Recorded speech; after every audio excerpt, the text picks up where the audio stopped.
Ready?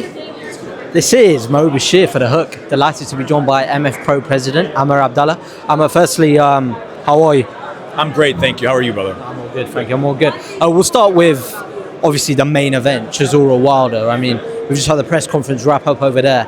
From your perspective, how were things? And I guess, there was sort of a bit of questions being asked at, I guess, CHISORA Wilder. They're both maybe entering a different phase of their career. You know, there's not that much spite, but we saw, I guess, a glimpse of what we can see on Saturday night. Absolutely. Look, this is not a fight where the guys are going to be talking crap to each other and pushing each other and, Derek flipping tables. This is a fight of two guys at a point in their career, their 50th fights each, being able to either finish off their career or take the next step as far as Deontay goes. And look, it's easy to say Derek is done, 50 and done. I believe from my conversations with him that he truly is done. But if he beats Deontay Wilder by devastating fashion, I mean, just think of this scenario. He beats Deontay by devastating fashion, and he gets that phone call from Usyk, or he gets that phone call from somebody else for a huge number. I don't know how a prize fighter says no to that. But again, that's going to be a decision that he makes. And for Deontay, it depends on what he does. Is this a career-ending fight for him, as Derek promised him that it would be? We'll see on Saturday. I wanted to ask you a little bit about your journey into the sport, because I read from a couple of articles I was reading when I was sat down, you'd started in kickboxing, and then how do you go from being an athlete in the combat sports world to now becoming a president and being involved in the business side of things? So I think that's one of the reasons why I can navigate quite easily in this position is I've been the fighter. I've been the manager, I've been the gym owner, I've been the head coach. So I've touched those parts of the sport, and I can understand that. Actually, during my fighting career, my very first pro fight, I didn't know how to negotiate contracts. I didn't know how to, set things up. So my very first pro debut, I got paid $250 for it. I said, man, I should probably learn how to promote this stuff. And I always say, I think I was the first fighter to ever promote themselves. And I started my fight promotion, Lace Up Promotions, and I said, man, I'm just going to start promoting my own fights. And I did. And I started learning the business. I was designing the posters, doing the matchmaking, setting up the arena, setting up the ring, selling the tickets, giving the commissions out to the fighters, labeling the seats, and then fighting on the show. So, those were tough times, but alhamdulillah, I was able to take that experience and take it to where it is now. How far into your career did you come to that realization? I guess starting out, it's quite hard to do all the stuff that you just mentioned because of capital. I guess, how far in your journey did you realize, I want to self-promote my own fights? One fight. After my first pro debut, I said, man, I don't want to give up tickets. I don't want to give up sponsorship. We didn't have a TV deal, obviously. We had local TV. But my source of income was selling tickets and sponsorships. I said, if I'm the main event and I've had a great amateur career, why would I give that up to somebody else?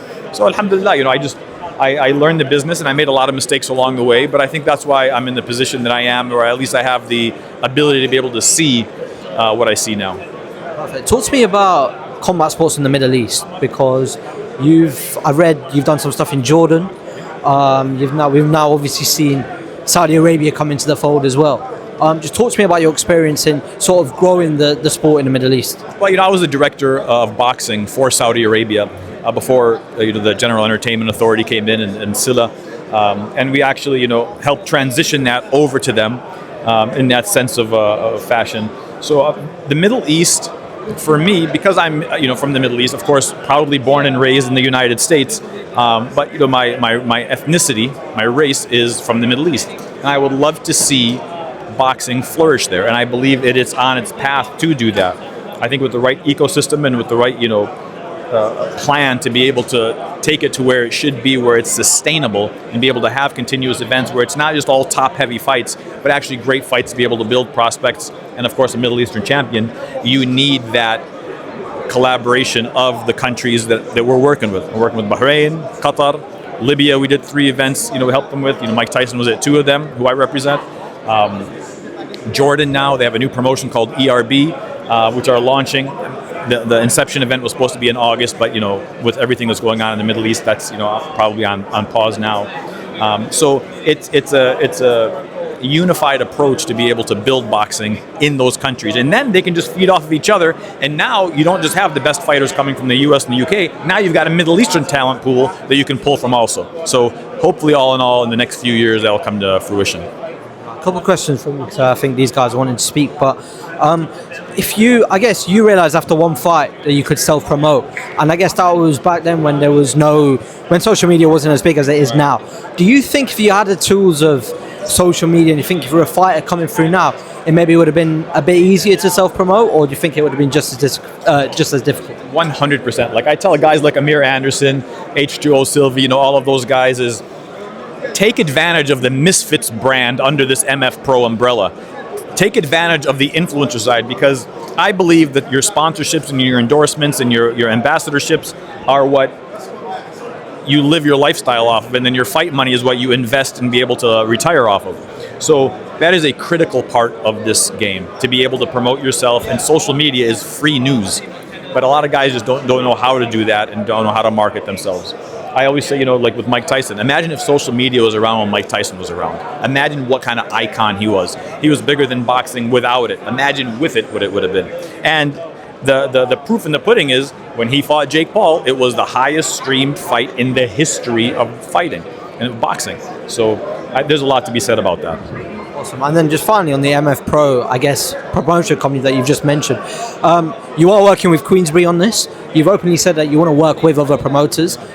Just give us an insight into how you want to work with these promoters going forward, and obviously your broadcast deal with DAZN. Yeah, and now that everybody's home, that's one of the boxes that you can check.